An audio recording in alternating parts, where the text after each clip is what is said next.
Hello ಮಕ್ಕಳೇ, ಇದೇನಿದು ಅಂತ ನೋಡ್ತಿದ್ದೀರಾ? ಇಲ್ಲೇ ನಾವು ಬ್ಯಾಂಬೂ ಸೀಡನ್ನ ನೆಟ್ಟಿ 5 ವರ್ಷ ಆಯ್ತು. ಆದ್ರೆ ಯಾವುದೇ ಆದಂತ ಬೆಳವಣಿಗೆ ನೋಡ್ತಾ ಇಲ್ಲ, ಕಾಂಡ ಇಲ್ಲ, ಎಲೆ ಇಲ್ಲ, ಎಂಥದ್ದು ಕಾಣ್ತಾ ಇಲ್ಲ. ಆದ್ರೆ 5 ವರ್ಷದ ನಂತರ ಕೆಲವು ವಾರಗಳಲ್ಲಿ ಅದು ಬರೋಬ್ಬರಿ 20ರಿಂದ 40 ಅಡಿ ಬೆಳೆದು ಬಿಟ್ಟಿದೆ. ಇದರಿಂದ ರಹಸ್ಯ ಏನು?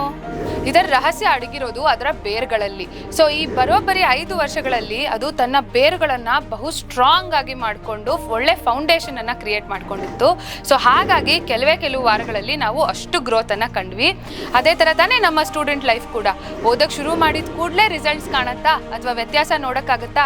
ಇಲ್ಲ ಮಕ್ಕಳೇ, ನೀವು ಕನ್ಸಿಸ್ಟೆಂಟ್ ಆಗಿ ವರ್ಕ್ ಮಾಡಿದಾಗ ಮಾತ್ರ ನೀವು ಸಹ ಈ ತರ ಗ್ರೋತ್ ಅನ್ನ ಕಾಣ್ಬೋದು. ಸೊ ಈ ಜರ್ನಿಯಲ್ಲಿ ಒಂದು ಸ್ಮಾಲ್ ಸ್ಟೆಪ್ ಏನು, ನಮ್ಮ PUC ಎಡ್ ಪರೀಕ್ಷೆ ಚಾನೆಲ್ ನಲ್ಲಿ ಬರ್ತಿರುವಂತ ಡೌಟ್ ಕ್ಲಾಸಸ್ ಅನ್ನ ಜಾಯಿನ್ ಆಗಿ.